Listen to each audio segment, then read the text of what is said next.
Welcome to the Assembly Committee on Government Affairs, the hardest working committee in the Nevada State Legislature.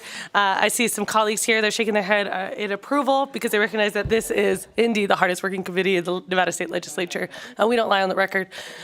Secretary, will you please take the roll? Assemblyman Carter. Present. Assemblyman DeLong. Present. Assemblyman De Silva. Here. Assemblywoman Duran. Assemblywoman Gonzalez. Assemblyman Gurr. Assemblyman Hibbets. Assemblyman Koenig. Assemblyman MacArthur. Assemblyman Wynn. Assemblywoman Taylor. Assemblywoman Thomas. Chair Torres. And please mark Assemblyman Gonzalez and Assemblyman Wynn absent, excused, and present when they arrive.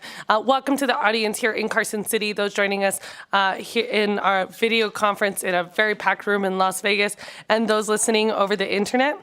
A couple housekeeping items. Please remember to silence your electronic devices. If you wish to testify, please sign it at the table by the door and provide a business card to the committee secretary. For those joining online, please be sure to mute your microphone when you're not speaking to minimize any background noise. When testifying, please turn on the microphone and clearly state your name and affiliation, if any, for the record.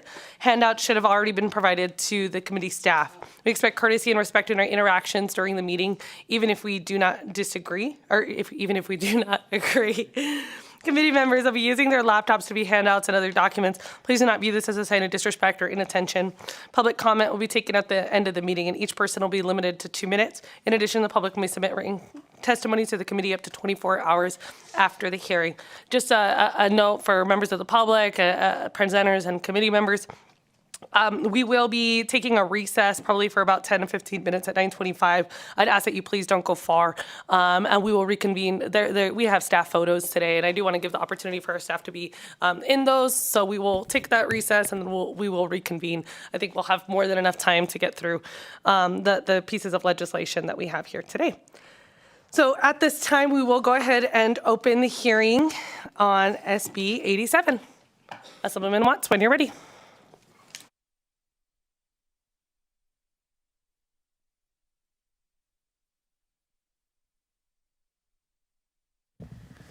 Thank you, Madam Chair, members of the committee. Good morning. For the record, my name is Howard Watts. I represent Assembly District 15 in Clark County, and it's my pleasure to present Senate Bill 87 for your consideration today.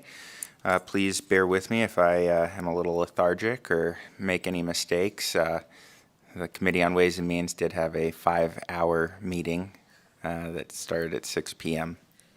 last night. It's a pleasure to be in front of your hardworking committee today.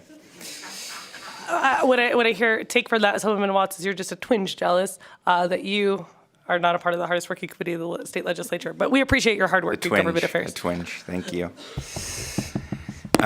Senate Bill 87 was one of the recommendations that came out of the Joint Interim Standing Committee on Natural Resources, which I had the pleasure of chairing during the last interim. The issue that came up during one of those meetings was that there was essentially kind of a discrepancy between federal law and state law in providing pathways into public service for those completing community service through programs such as AmeriCorps, Job Corps, and particularly folks that are involved in doing conservation work through various public service programs. In the federal government, there are a variety of programs, some directly for AmeriCorps, others through a public land conservation corps that covers several different entities, where folks who have completed a term of service are given non-competitive hiring status to be able to enter into relevant positions within, for example, the Forest Service or the Bureau of Land Management to further their careers and enter service in the federal government. We did not have similar provisions in state government to allow those folks to be able to transition from those terms of service into state parks, into our conservation natural resources, our state forestry division, and so forth. Additionally, when we looked at, we have AmeriCorps participants that also do work in healthcare and in other sectors. And really, these tend to be younger people that we're hoping to get transitioned into entry-level positions in our state government. They have a commitment and a passion for public service, and we want to be able to harness that to then get them to hopefully put those talents to use in a long and successful career serving the state of Nevada. And so that's really what Senate Bill 87 aims to do. You can see it's a fairly short bill, and what we're doing is creating that non-competitive status if the person has to meet the qualifications for the position, so there's no undermining of the qualifications that are posted for that position. And then they have to have successfully completed at least 900 hours of service in an AmeriCorps, Youth Conservation Corps, or Job Corps program in this state. There's a 2-year time window, again, because we want this to be a pathway from that public service program into state service. So if it's been a long time and perhaps they're further along in their career, we don't want this to be used to kind of circumvent the hiring processes that we have. So the goal is shortly after, within 2 years of completing that, they can then enter into state service. And then in working with AFSCME and some other stakeholders, we wanted to make sure that it was really clear that the duties they completed during these service programs have to be related to the job duties of the position that they're applying for in state service. Again, making sure that we're preserving some of the aspects of our merit-based employment system here in the state and not unintentionally creating any sort of loophole. So that is what the bill is intended to do. I'd like to turn it over to my co-presenter with the Walker Basin Conservancy, which is the organization that brought this forward, to just provide a little bit of background on why what they've noticed and why they feel this legislation is important. Thank you. Miguel Gonzalez. I am with the Walker Basin Conservancy. We brought this forward. We run an AmeriCorps program that brings opportunities into the state, and especially the Walker Basin area, which is in Mineral and Lyon counties, Nevada, so more rural part of the state. And it gives the members a chance to learn a little bit about different natural resources careers, environmental education careers, and really contribute back to the state. We do a lot of work with the Walker River State Recreation area down there. I have a long history working with AmeriCorps programs, Youth Conservation Corps programs through my career, and the federal hiring programs like the Public Lands Corps, the VISTA Direct Hire Authority. I've seen those benefits for the AmeriCorps members and their ability to transition into federal employment. And I've always thought it was a little bit lacking that the state didn't have the same one. It's a missed opportunity there, I think. It's a benefit. This bill creates a benefit both for the AmeriCorps members to have that direct pathway to state employment, just like federal employment. It also creates a benefit for the state in that it's a recruiting tool and a retention tool. We're already bringing in these folks into these programs. We're helping train them up, getting them experience in these career pathways. And right now, there's just a pathway for them to the federal hiring authority, which a lot of them do take advantage of, and no direct pathway to the state employment. So I think this would kind of close that gap and get state employment at a more similar level and help recruit people into the state service as well as the federal service. And it's a benefit for programs here in Nevada as well. We do employ a lot of folks here in Nevada. We also bring folks from outside of Nevada here to Nevada to be in these programs and learn. And I think this is a good way to, if programs in Nevada are already trying to recruit people, it's a recruiting tool we can use, as well as another way that we can bring those folks into the state and keep them here in the state rather than having them, leave for federal service elsewhere or leave to other larger states around for working in their conservation natural resources programs. So that's the kind of the genesis of it and why I thought it was important. We brought it up to Assemblyman Watts. That concludes our presentation. We're glad to answer any questions that members of the committee may have. Thank you. Thank you. And I do know I have a couple members with a couple questions. So go ahead and begin, Assemblyman Carter. Good morning and thank you. I want to say that when I was reading the bill, it gave me a little bit of a twinge of nostalgia and a little bit of a twinge of disillusionment, remembering disillusionment. I personally worked in 1980 cutting fire breaks for the Youth Conservation Corps up in the Spring Mountain Range. until Reagan decided to use it as one of his opening shots against the working class citizens of America by eliminating that program. And I was very nice to see that it was back in place. What I'm looking at is how far back will it look with experience? So would I get preferential treatment, not preferential treatment, but acknowledgement of my service if I was trying to do that clear back from 1980? Thank you very much for that question, Assemblyman Carter. Howard Watts for the record. That's a great question. And so you can see that in subsection 2, it has to be not more than 2 years before the person applies for the position. So again, while I really appreciate your service, thank you, and want to recognize that.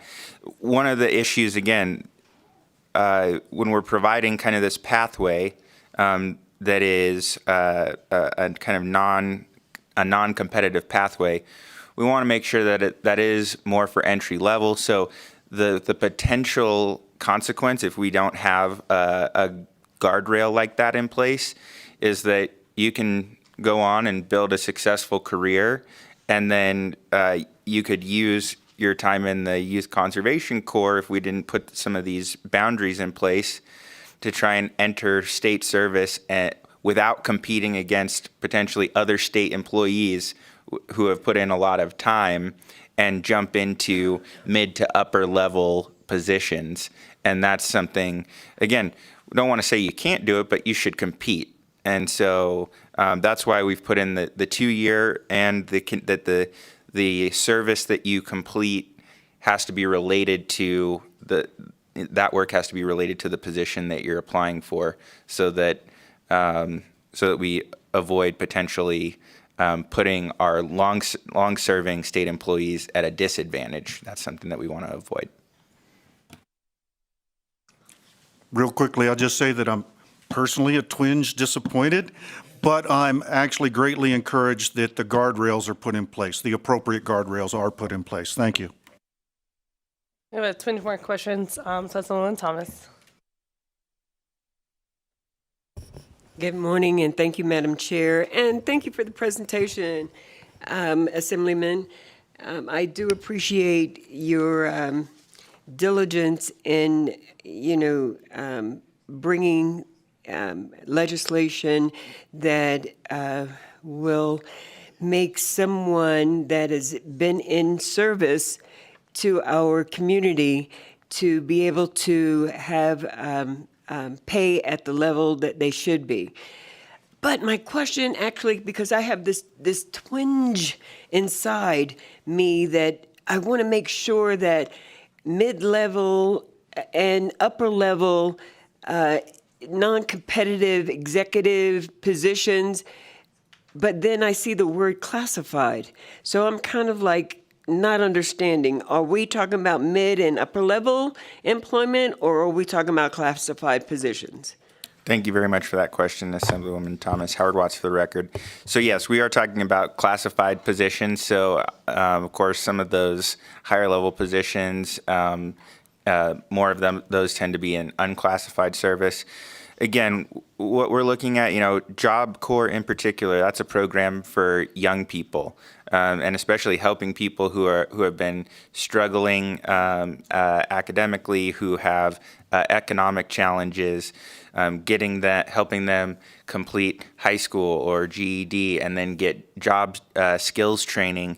And again, that's one of those things, and they are doing service to our community throughout that program.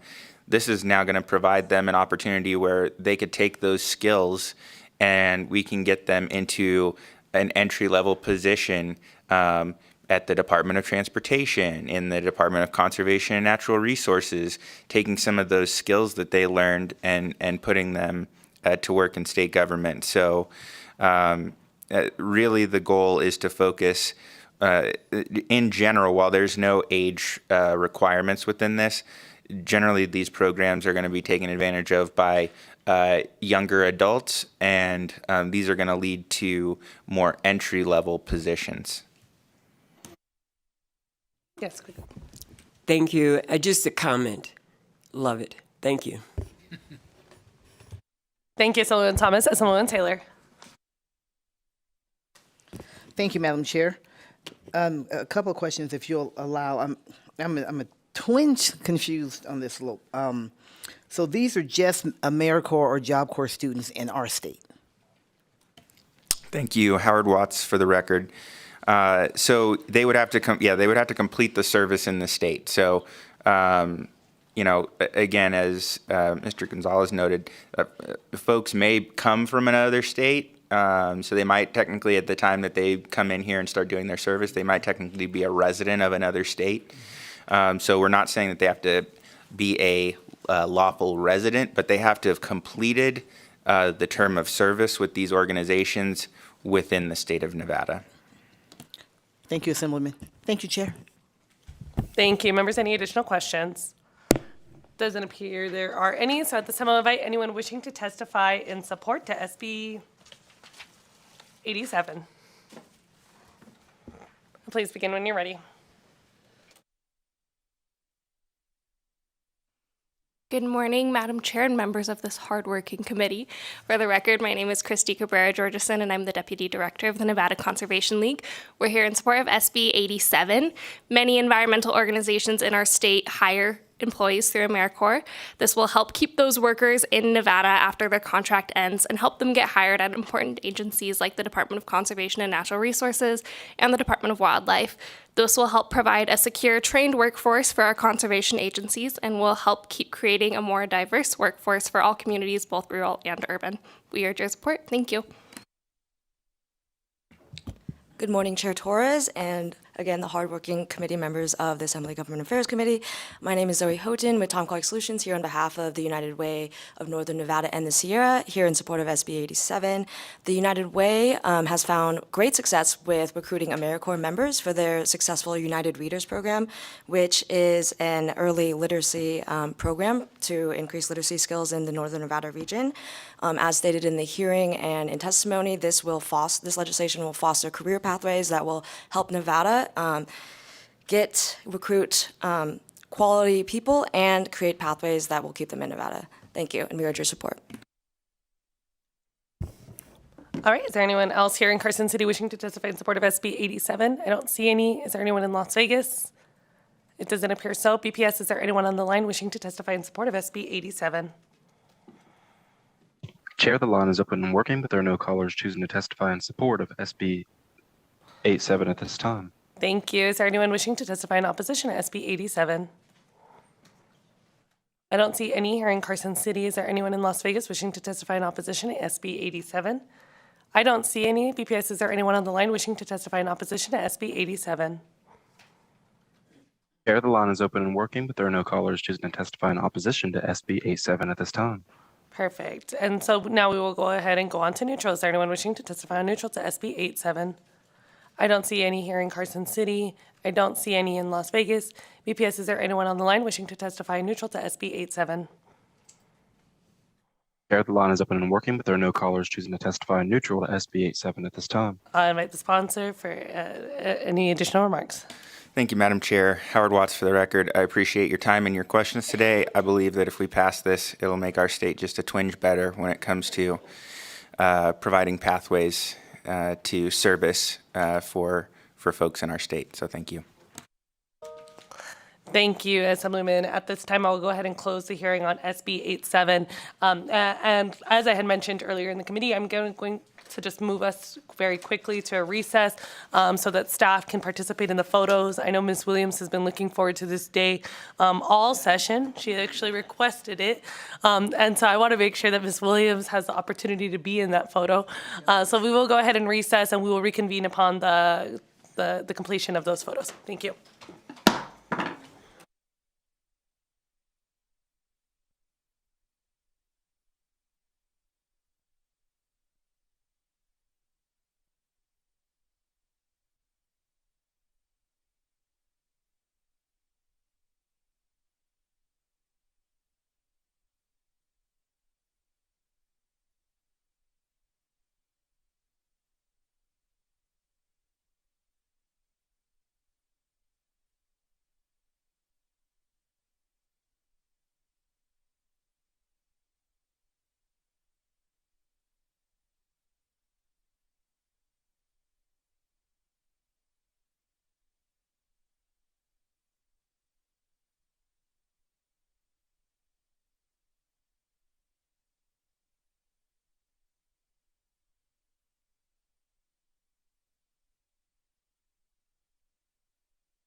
We're,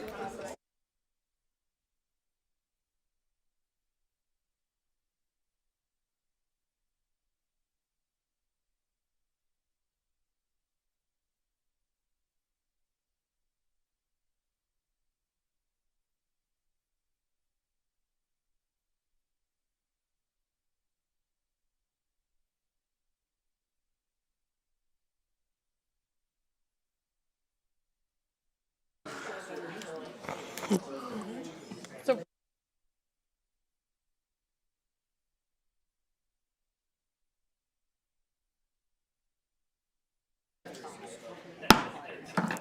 the Assembly Committee on Government Affairs will reconvene. And at this time, I believe that there was a traffic incident in Reno that prevented some support from coming in. Because we are still here, and after speaking with the presenter, I'm going to go ahead, obviously recognizing that some people came very far so that they could testify in support of previous legislation. So I want to and I understand that this is out of norm, but I will, out of respect for the distance and the fact that the committee is still here and we have not opened a new hearing, I'm going to reopen the hearing on SB 87, and then I'll invite you all to testify, I believe, in support of SB 87, when you're ready. Very much, Chairwoman. We apologize for being late. We got stuck behind a 6-car pileup, but we wanted to be here in support of SB 87 and Sierra Nevada Job Corps. I apologize. If you could make sure you state and spell your name for the record. Thank you. Name. My name is Leslie Mix. I do the business relations for Sierra Nevada Job Corps. And today with us today are one of our students and one of our former students that wanted to speak in favor of this because Sierra Nevada Job Corps offers lots of opportunities, and we would love to have some of our students, our well-trained students, be part of the state employees. And with that, I will turn it over to Oscar Lopez. Thank you. Good morning, everyone. My name is Oscar Lopez. I joined Sierra Nevada Job Corps back in 2019, realizing it was an amazing opportunity for me to turn my life around. And when I heard about SB 87, which opens the opportunity for future generations to work as part of the state, it just gave me the opportunity for me to be here and speak for it, you know. Job Corps has been an amazing opportunity that has opened many doors for me, and I am here to speak on behalf of all of our students so that they can also have open opportunities in the future to possibly work for the state. So it's been really amazing talking to you guys, and I'll turn it to one of our students, Jasmine. Good morning, everybody. My name is Jasmine Hall. Do you want me to spell it too? JazmyNehall. That's my name. I am a current student employee at Sierra Nevada Job Corps, and I came from a large family of 12. I have 8 brothers and 3 sisters, so it's 12 of us. And 4 of those 8 brothers, they came to Job Corps, and one of my sisters. I also came to Job Corps because I seen how with my siblings, Job Corps was a jump start to their careers. And I came and I got my CNA license so that I could use that as a stepping stone to get my nursing license. After getting my CNA license, I joined our ACT program. That's our college program. They pay for your college for 2 years. I joined the ACT program so that I could pursue my future career and further my education to become a registered nurse by getting my nursing degree from TMCC. That's where I'm enrolled at. I want to become a nurse so that I could do what I love and also give back to the community at the same time. At Job Corps, I've learned so much from my training and also from being the president of our center, of our student body. I've enhanced my leadership skills and did countless hours of community service while serving my center as their president. And I will also be taking advantage of joining the military through Job Corps. Because of this, I can give back to the community in a special way. I will be giving back to those who fought for our country, so it's very special for me. I support SB 87 because it would allow the state to hire highly motivated and ambitious Job Corps graduates like myself. Thank you guys for allowing me to speak and for your time. Thank you, and thank you for your service. We have a lot of former military folks in this room, so I know the question that they're all wondering is, what branch of the military did you decide to join? The Army. The Army. Yes. Do we have any Armies in here? No Army. There's some sadness. You know, they're a little jealous. They wish they had taken you. They could see you're a great recruit. They're a twinge of sadness. But thank you so much for your service, and thank you so much for joining us and coming out. Is this your first time testifying, at least for a couple of you? Yes. Well, we are so lucky and fortunate to have you in this body and speaking. This is your house, and so we're so excited to welcome you into it. And please reach out if there's any other legislation or policy we can work on together to advance the state of Nevada. Thank you so much. And at this time, I don't believe that there is anybody else wishing to testify in support or opposition or neutral. I will just go ahead and open it up. I don't see anybody else here in Carson City. I don't see anybody else in Las Vegas. BPS, is there anyone on the line wishing to just testify at all on SB 87? Callers, if you would like to testify in support of SB 87, please press *9 now to take your place in the queue.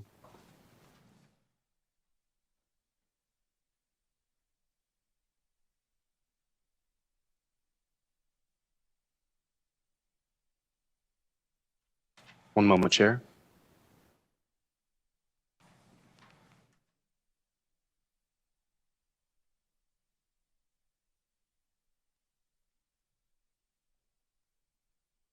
Caller with the last 3 digits 900, please go ahead. Good morning. My name is Zanny Marsh. That's spelled Z as in zebra, A-N-N-Y, last name M-A-R-S-H. I'm the Executive Director of Nevada Volunteers. We are the Fiscal Administrator for the AmeriCorps program and the Governor's Commission on Service. And I was testifying today in support of SB 87 because of the opportunities that it provides to our next generation of leaders, and am looking forward to and I'm really looking forward to this opportunity to provide a jump start for our youth and their career, and am just really excited that this legislation has come forward and that we have an opportunity to share with you our support for this very important opportunity. Thank you.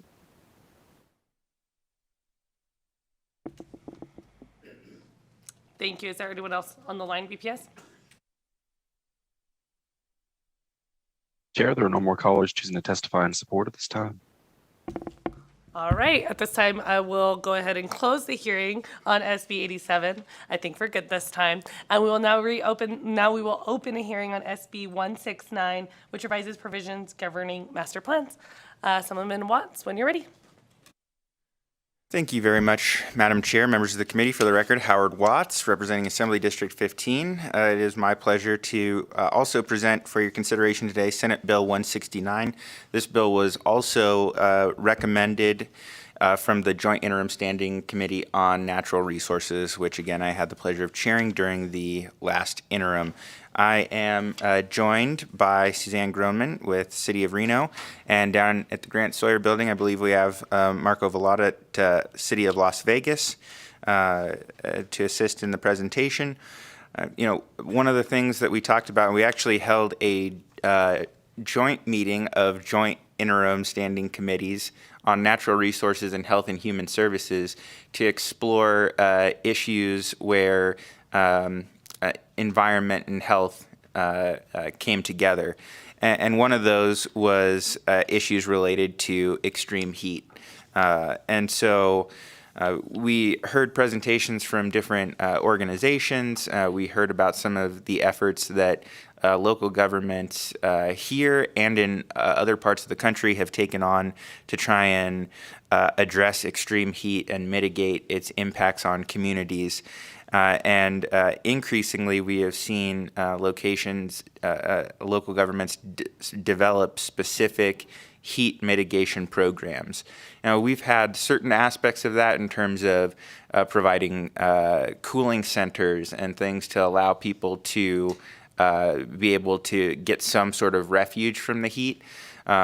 Obviously, within local governments, there's a wide range of activities that could be taken on outside of just that, in terms of looking at building standards to facilitate shade and protection from heat. The deployment of trees and shade structures, making sure that folks have access to water in addition to cooling spaces. And what we felt was best is to look at some of our master planning statutes. There is kind of, that we have parks and recreation element. There is kind of an environmental element for some of our larger local jurisdictions, but we didn't have a heat mitigation element. And again, research has shown that Las Vegas and Reno are among the fastest warming cities in the country. And dealing with that urban heat island effect and the fact that we are already hot to begin with and have been getting hotter, this is something that we want to make sure that we are taking kind of a holistic look at and working to protect our communities from these negative impacts, which can really severely impact folks' health and well-being. And so that's really what this bill seeks to do. We also understand that local governments of different sizes have different needs. We already in our statutes have kind of different sets of processes for our largest counties and cities, and we have less requirements and more encouragements for some of our smaller local governments. And so this fits within that existing framework by having those larger municipalities include as part of their master planning process a heat mitigation element. And so in Section 2 of the bill, the new subsection or paragraph I, which you can see on page 6, adds that there has to be a heat mitigation element in these plans. And that needs to include a plan to develop heat mitigation strategies. That may include things such as public cooling spaces, public drinking water, cool or heat-reducing building practices, shade over paved surfaces, and any other mitigation measures to address heat. And shade can include urban tree canopies with a preference for native and drought-tolerant species, as well as shade structures and shelters. Ultimately, at the end of the day, it's open-ended, so there has to be this element. What is put in it is left up to the discretion of the local government, and then ultimately the carrying out of the strategies laid out in this element are left to the existing local government agencies and entities. So if there's something that would be related to building practices, ultimately some of those decisions would be made by the building codes department. So this isn't meant to supersede anything. It's just supposed to provide a kind of one-stop shop for how are we going to protect folks in our community from the impacts of extreme heat. So that concludes my presentation. I'd like to turn it over to my co-presenters, and then we're glad to answer any questions that the committee may have. Thank you. Good morning. Thank you, Chair Torres and members of the committee. My name is Suzanne Groneman, and I am the Sustainability Manager for the City of Reno. I did want to note also that Reno and Vegas are both LEED Gold certified cities, one of only a handful worldwide to receive that certification. But the number of days in which temperatures exceed 95 degrees in Reno is increasing. Over the last 50 years, we actually experienced warmer nighttime temperatures than surrounding rural areas. And urban centers are known to retain heat, which can have health impacts to energy costs and things like that. The current Reimagine Reno master plan emphasizes the importance of a healthy urban forest. And in fact, the City of Reno's urban forestry program is the oldest in the state of Nevada. It also emphasizes reducing heat island effect through site features such as reflective materials and shade options, as well as the goal of exploring the feasibility of establishing safe centers for residents during periods of high heat. Along with our regional partners, the City of Reno's Parks and Recreation Department, Emergency Management, Development Services, Equity and Community Relations, and our sustainability team work together in strong coordination to address heat mitigation efforts. The City of Reno must look at heat mitigation and heat management. Heat management includes cooling centers, access to reliable energy, dependable transportation, and safe housing. Under our adopted Sustainability and Climate Action Plan, safeguarding water resources is one of our priorities as well. And this ensures that our residents have access to clean, safe drinking water during periods of high heat. Right now, we're actually undergoing a mapping process where we're looking at actual heat, so it's a heat map, actual heat, as well as equity indicators. There is a direct correlation between high heat areas in Reno and incidences of asthma and other health impacts. So that's something that we're excited about understanding more about, and then also releasing those results when that's concluded. So under this bill, heat mitigation efforts will be better defined and will emphasize looking ahead, planning now, rather than reacting to existing threats. So thank you for allowing the City of Reno to participate today in this discussion. I believe there's somebody in Las Morning, Vegas. Madam Chair. Go ahead. Yep, sorry. Good morning, Madam Chair and committee members, and happy early Arbor Day. For the record, I'm Marco Vallata with the City of Las Vegas's Department of Community Development and the Office of Sustainability. I'm the planning project manager and the lead for the city's 2050 master plan, and I oversee its implementation. As was mentioned by Ms. Groneman and Assemblyman Watts, Senate Bill 169 provides specific direction for cities and counties for their master plans to include an element on heat mitigation. And I'd like to share with you some of the things that we've been doing at the city with respect to urban heat island effect mitigation and extreme heat in general. When we embarked on developing our master plan that covers the next 30 years, there were a number of objectives that we wanted to hit, and among them was developing something that specifically got at the sustainability and natural environment, as was considered by both the conservation and safety elements under NRS 278-160.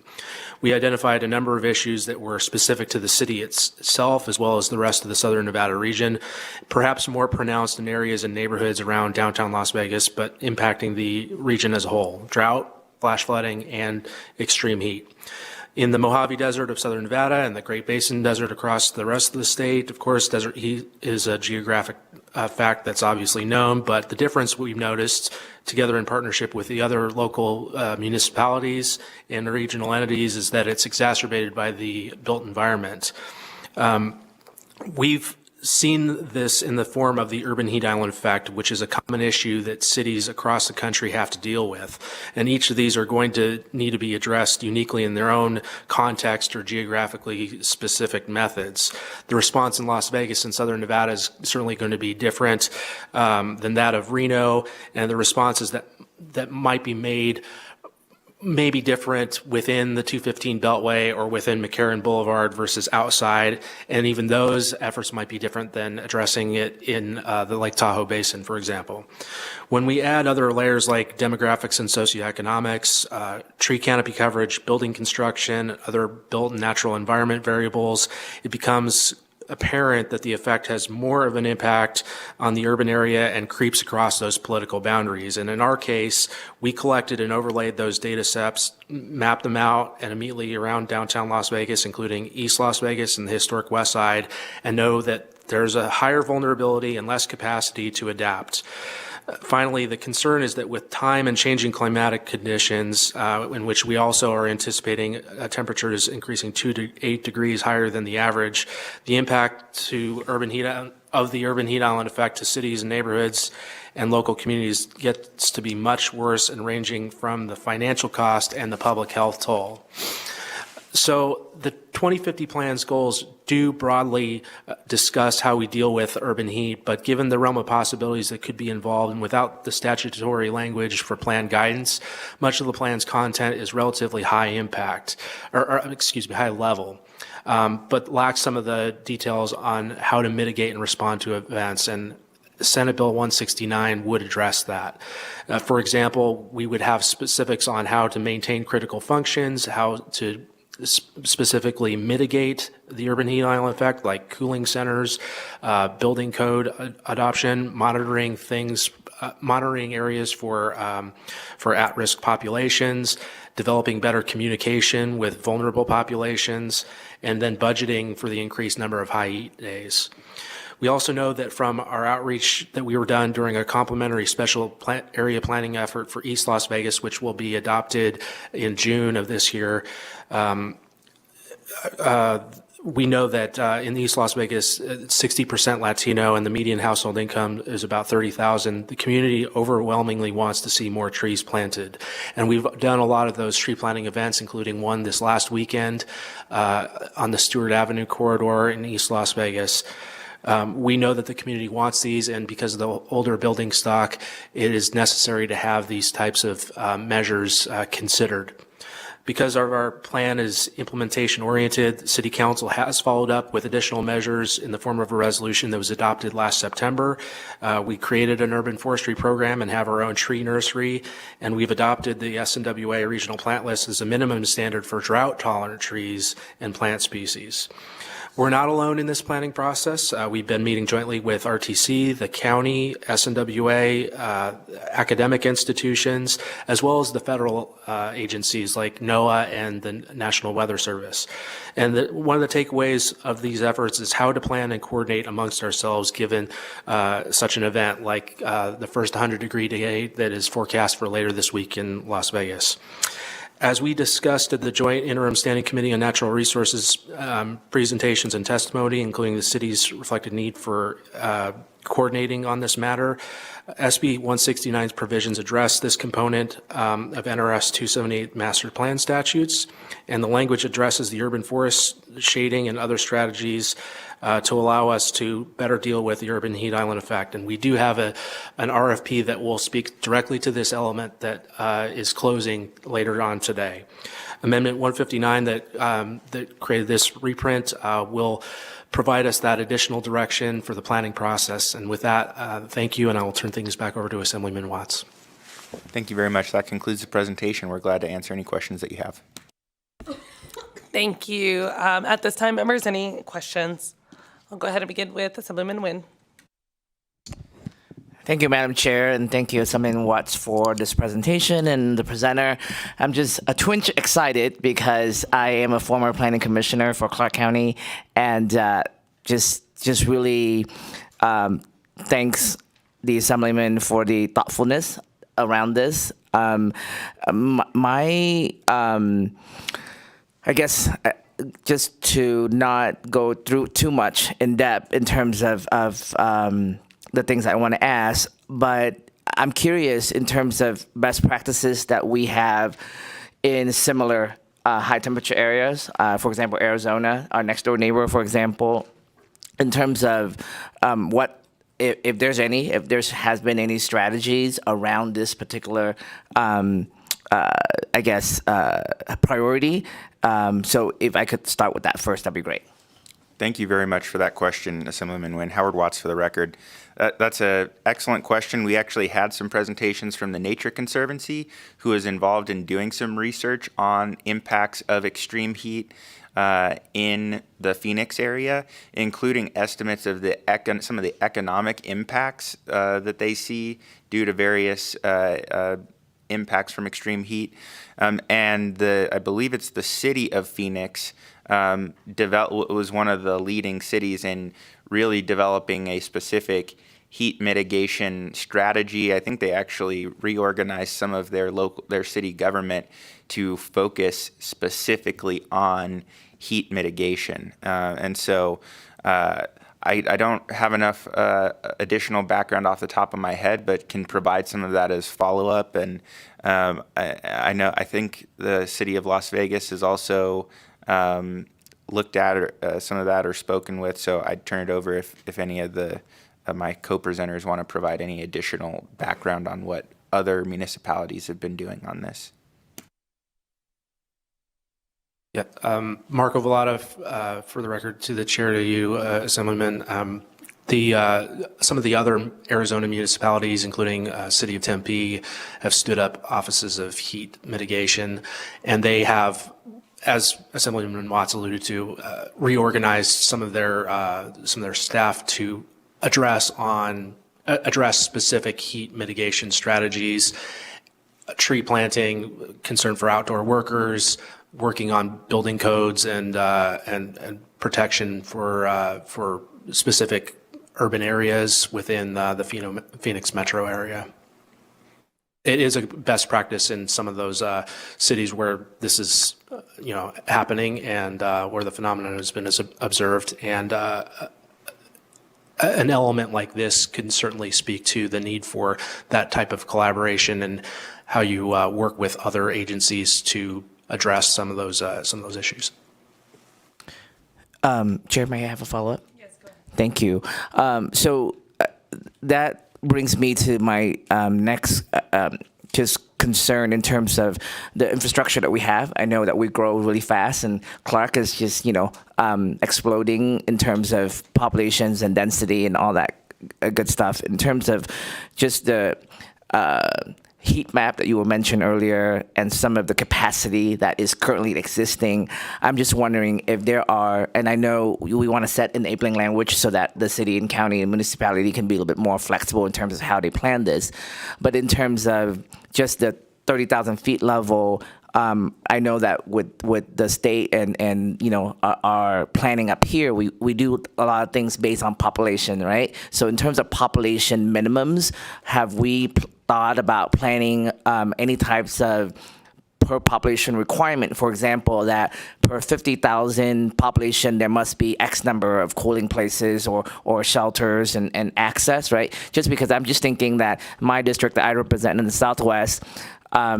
maybe have a lot of housing development, maybe have a lot of residential area, but a public or a access to cooling places may be far away and not close, right?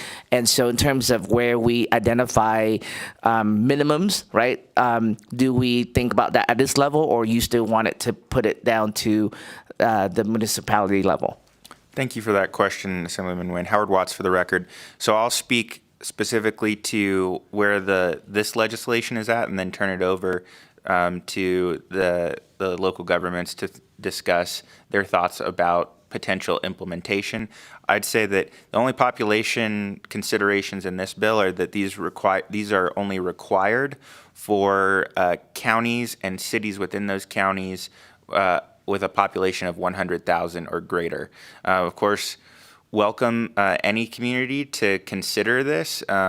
This would be a required aspect of master planning for counties with a population above 100,000, and then any cities within them. So that's the only thing that is really considered in this legislation.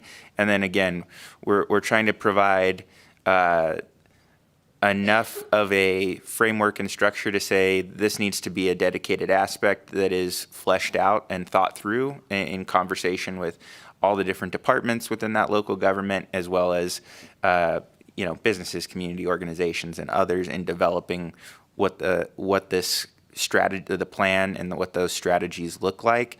And I think the way I envision it is that getting into some of those nuances between different areas, that we're leaving that open to be figured out at the local government level. And so with that, if either City of Reno or City of Las Vegas have anything to add, I'll turn it over. Suzanne Groneman for the record, City of Reno. So one of the exercises under Lead for Cities, which both Vegas and Reno had to go through, is access and looking at how far certain populations are from accessing community resources. And we scored high there. And so I think I wasn't around back when we started laying out these plans, but I think it shows that Reno has taken those steps, but there's of course more that we can do.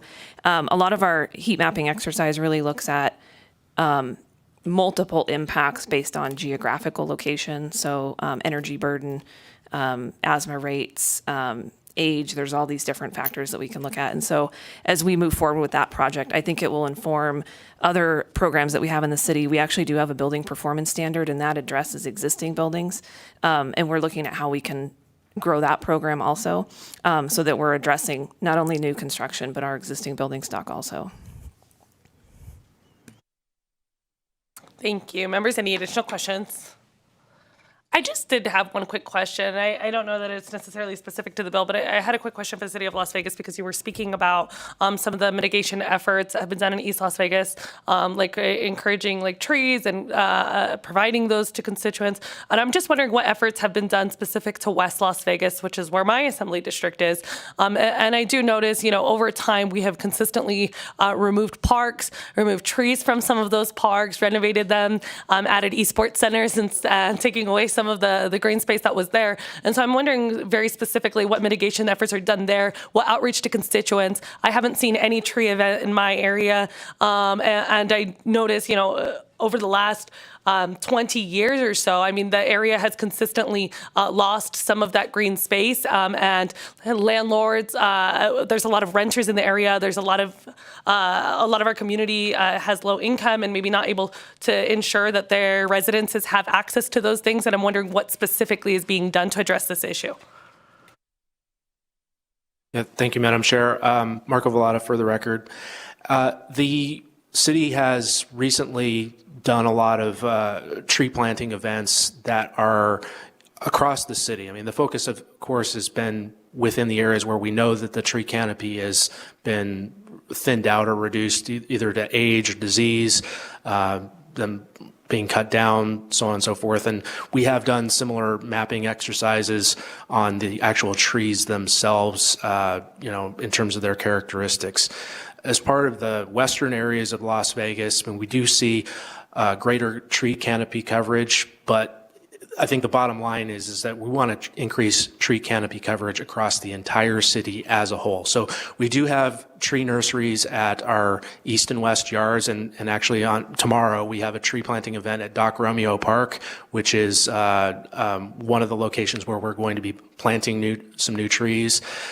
We've had ward-based events over previous Arbor Days as part of our Tree City designation all across the city, Centennial Hills, Summerlin, West Las Vegas, Historic West Side, East Las Vegas, where we're actually using volunteers from the community, Get Outdoors Nevada, Impact NV, and have come out to plant trees along arterial streets or at parks themselves. We have control over those spaces, and with our plan overall, we're trying to plant 60,000 new trees over the next 30 years. The RFP that we have out on the street right now will go even further to address not only the urban heat island mitigation efforts that are mentioned within this bill itself, but also inventorying our trees, inventorying our parks, and the spaces that the city itself controls to increase the canopy coverage and increase those green infrastructure benefits that we know that we are missing in some of those locations, including within your district and within the wards of the Northwest. Madam Chair, may I also thank you. Howard Watts for the record. So without speaking specifically to the issues that you brought up for your district, one thing that I just wanted to put some additional context around in terms of other issues that have come before and are still before the legislature, particularly in southern Nevada, we have ongoing efforts to conserve water, and that has involved removing non-functional grass turf. And I think it's important that we put that out there. One of the things that has been brought up in discussion about that is the impact that turf has on helping reduce the urban heat island. And so my hope is that the implementation of this bill will improve and accelerate some of the efforts in the city of Las Vegas and throughout Clark County that Mr. Vallada is talking about. It's also important specifically within that context because grass does provide a cooling benefit. However, so do drought-tolerant shade trees. And so it's important that we don't just take out one, that we put in the other, that we think about these other opportunities to provide shade. There was, in fact, a study recently done, and I believe this was in an area in Arizona, and the Desert Research Institute did this study and found that a very lush, water-intensive landscaping does provide some cooling benefits and more than a drought-adapted landscape.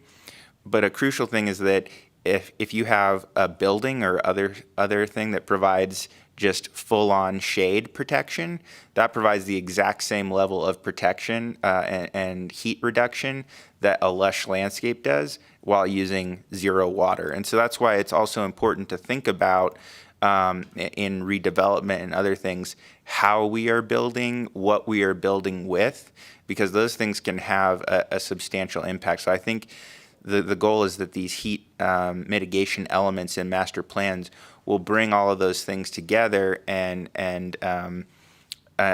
with some of these considerations about access and equity, ensure that the grass, the turf spaces that will remain, which are parks, that we have park access to different communities, and are looking to increase that in areas where it is less prevalent, that we are increasing tree canopy and specifically focusing in those neighborhoods and areas where that is less prevalent, and looking at improving shade access in those communities as well.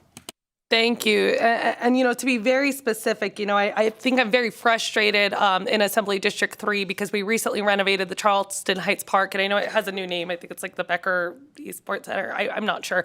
And, there were large trees there that provided shade. And when I spoke with the city, my understanding is that one of the reasons that we removed some of that is because they were being used for people that do not have homes. We're sleeping there using those bathrooms. But instead, we removed the trees that were providing shade to that area. The only parks in that area now have no trees, and there is grass, but there is not shade. And we removed these large trees that were already in the area, and there, I think, maybe are 2 left when there were dozens of trees there, and it was well used by the community. So I wonder if this piece of legislation addresses renovating and new construction and ensuring that becomes a part of the conversation, because I would hate to continue to see this be a pattern.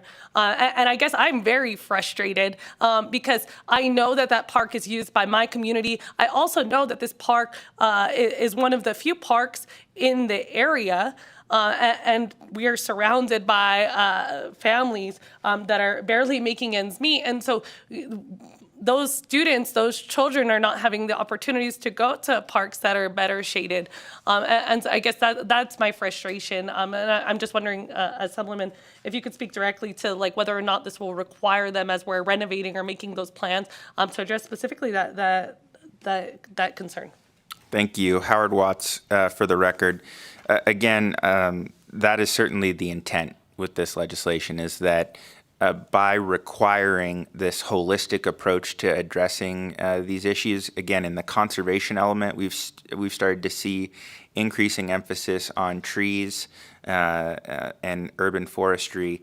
We want to make sure that we combine that with other things around access to shade, around making sure that if it gets extremely hot and people are struggling to pay their energy bills, or if people are unhoused, or if for some reason we have a disruption in the energy system, that there are resiliencies built in that are accessible that will keep people protected from the impacts of heat. And again, my sincere hope is that in going through that exercise, the mapping that has been discussed will be done, it will be improved and refined, and the efforts will be focused on the communities that are most in need, such as the one that you described in your district.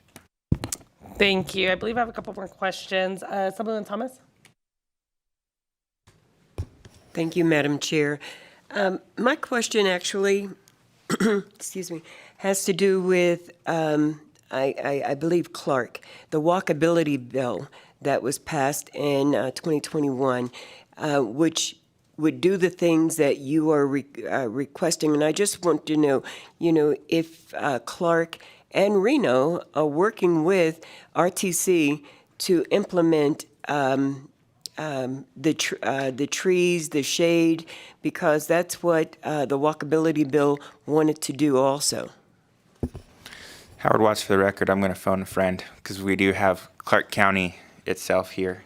And I know Ms. Jacobs comes just because she can't wait to answer those questions. Thank you. When you're ready. Thank you, Clark County. Sure. Joanna Jacob, Government Affairs Manager for Clark County itself, here before the Hardest Working Committee to address your question, Assemblywoman Thomas. And really, we did work with Assemblyman Watts and Senator Donati on this bill on the Senate side, because after passage of that bill last session, as a regional effort, RTC is really the lead on that walkability study, but also the jurisdictions, Mr. Vallada, he mentioned in his testimony that we are working together with the cities. We did a climate vulnerability assessment on behalf of our community, which included implementation and pieces of that bill. So we are working to address it in a regional way. That climate vulnerability assessment working group involves Boulder City, Henderson, Las Vegas, Clark County, and some of our private sector in really NV Energy, all of the partners that we have, and also the Desert Research Institute, and things about what we can do as a community as a whole to address heat mitigation. So that does include, as Assemblyman Watts noted, increased shade structures, cooling in the short term, cooling centers. Are they distributed equitably in our community, and like strategies that way? So when you see the language in this bill that was a little bit more permissive about what other things the local governments can do, it's designed to help us address that issue. And RTC is in that working group as well, so we are working on it. Thank you. Howard Watts for the record. So I would say, in short, the goal is to build upon and strengthen that language and that legislation and complement it, because walkability is certainly important. There's a lot of benefits to that. This would support that by making sure that people have the shade and comfort needed to be able to walk to areas. And some of these potential concepts, including how we build, could also further support walkability. So I think it integrates and doesn't necessarily duplicate, but strengthens some of the goals of that policy. Thank you, members. Any additional questions? It doesn't appear there are any. Thank you. At this time, I'll invite anyone wishing to testify in support of SB 169.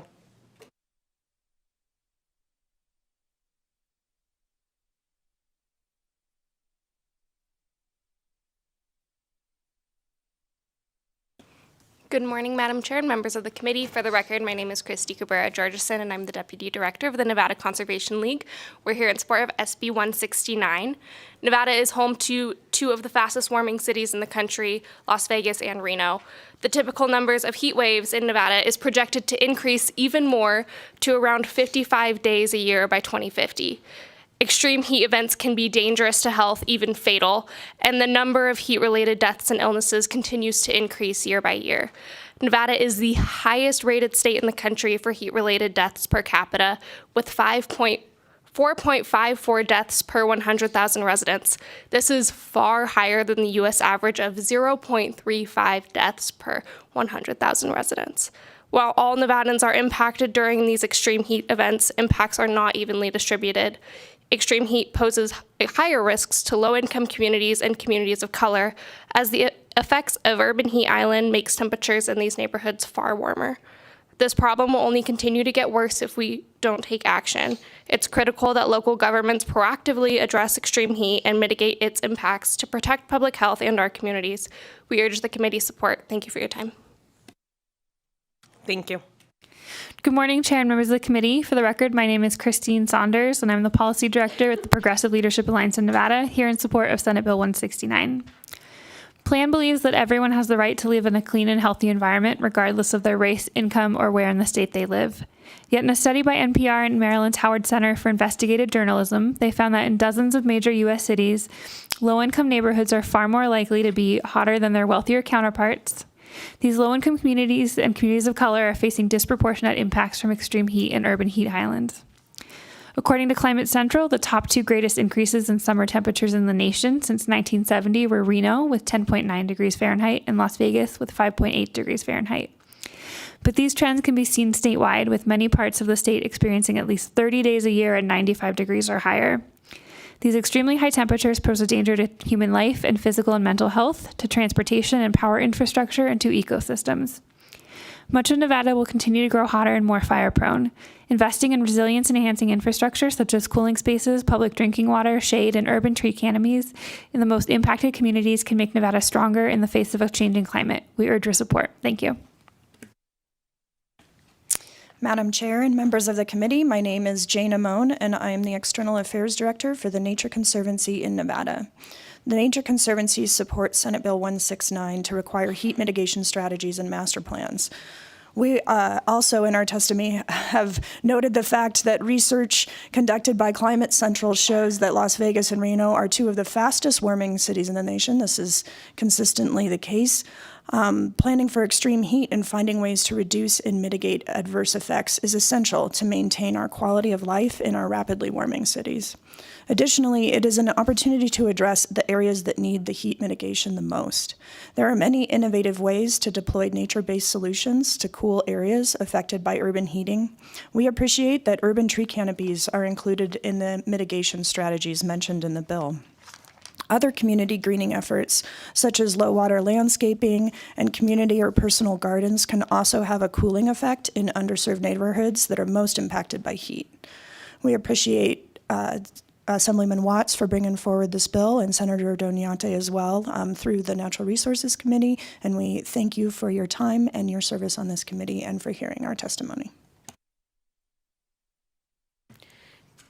Good morning, Madam Chair, members of the committee. Clark County Government Affairs Manager Joanna Jacob for the record. I did earlier come up to the table and note that we are partnering with many of our cities and entities in Southern Nevada to address heat mitigation. So we appreciate the work that was done on the Senate side to give us a little bit more flexibility about strategies that we can look to, and also on the Senate side, the addition to drought-tolerant trees, because that is an important issue in Southern Nevada. So I wanted to thank Assemblyman Watts for his work and partnership with us so that we can get to a position of support, and that's it. Thank you very much. Chair Torres and committee members, Barry Cole, B-A-R-R-Y-C-O-L-E. Today, representing Nevada Clinicians for Climate Action, we're the physicians and nurses and healthcare people that are very concerned about what's going on in the climate.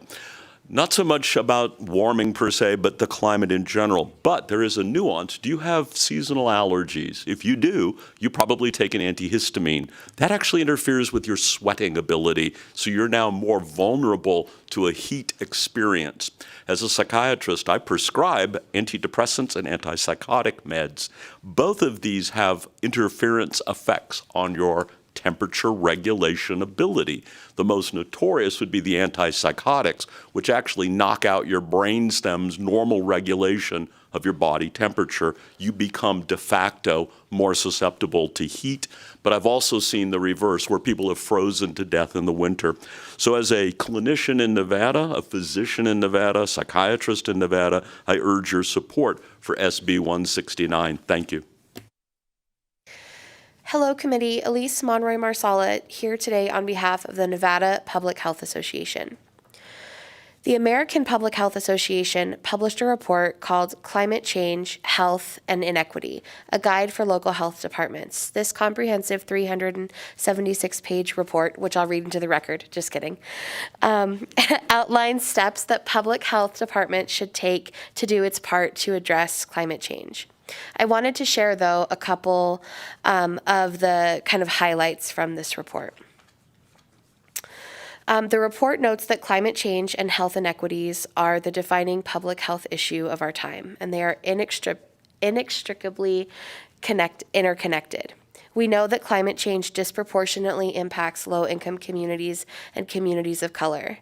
Climate change and health inequities share the same root cause, and it's broken systems. Finally, addressing climate change and health inequities requires transformative change in our systems and communities. Master plans guide and dictate how our communities grow, are built, and develop. So ensuring that our local planners are being mindful of heat mitigation is a great step towards transforming some of these broken systems. To read from the APHA report, we must ensure all people have opportunities for health, but that requires that we preserve a healthy planet. We cannot have healthy people without healthy places, and we cannot have healthy places without a healthy planet. NPHA urges your support of this bill. Thank you.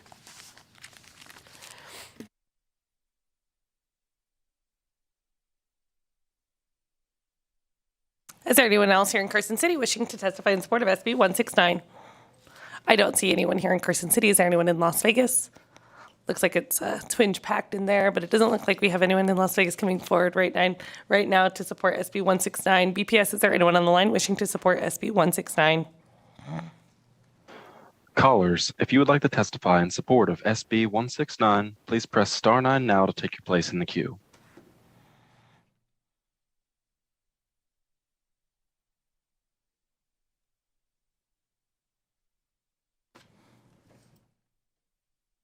One moment, Chair.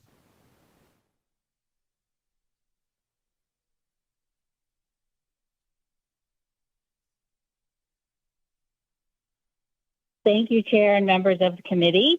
My name is Leanne McAllister. I am the Executive Director of the Nevada chapter of the American Academy of Pediatrics in support of SB 169. The public health consequences of heat temperature extremes are substantial, and because of their unique physiology, children are more susceptible to temperature extremes and their health effects. We thank you for addressing heat mitigation, and we support this bill. Thank you.